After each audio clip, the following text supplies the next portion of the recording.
Hi, Chris here. We're going to do some solving equations, and we're going to build up to harder and harder equations. We're going to start out visualizing on the left-hand side, then we'll do the algebraic model afterwards. But it's nice to visualize. So if I've got two x's here, okay, 1x and 2x, what does x represent? Well, we know 2x's represent 6, so we can try and divide these things up if we wanted to and say, well, if 1x represented 3, then the other x also represents 3. So we've actually separated them out so we can say that 1x is equal to 3. We've divided into two groups.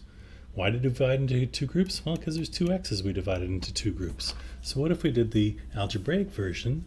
What we can say is we want to divide this by 2. If we got two x's, what if we only had one x? Because we know that 2 divided by 2 is equal to 1. So we're left with 1x equals, but we got to be fair. Remember, an equal sign says whatever you do to one side, you have to do to the other side. So I need to divide this side by 2, and I'm left with 1x equals 3.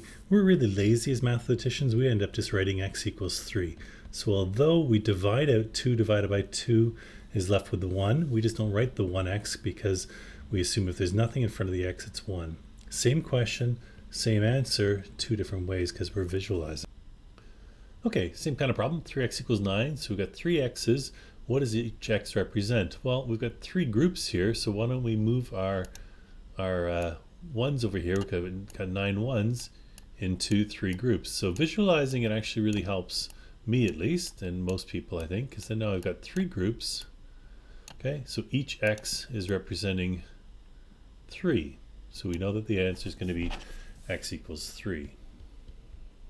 Each x represents 3. So same thing again on the algebraic models, we want to divide into three groups. So we're actually going to divide by 3.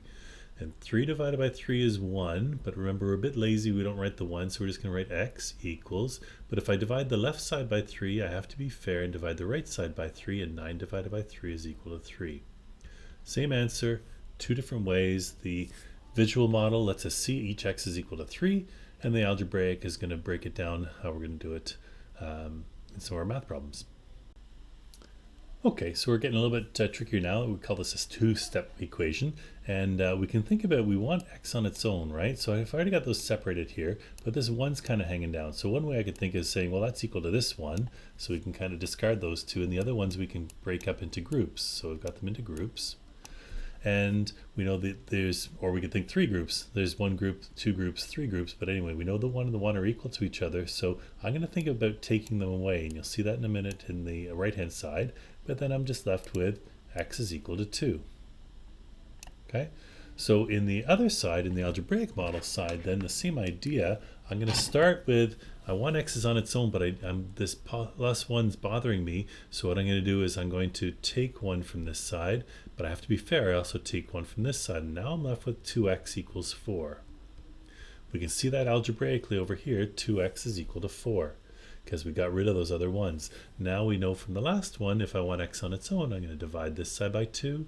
I'm going to divide this side by 2 because there's two groups of x and I only want one group of x. I'm left with x equals 4 divided by 2 is 2.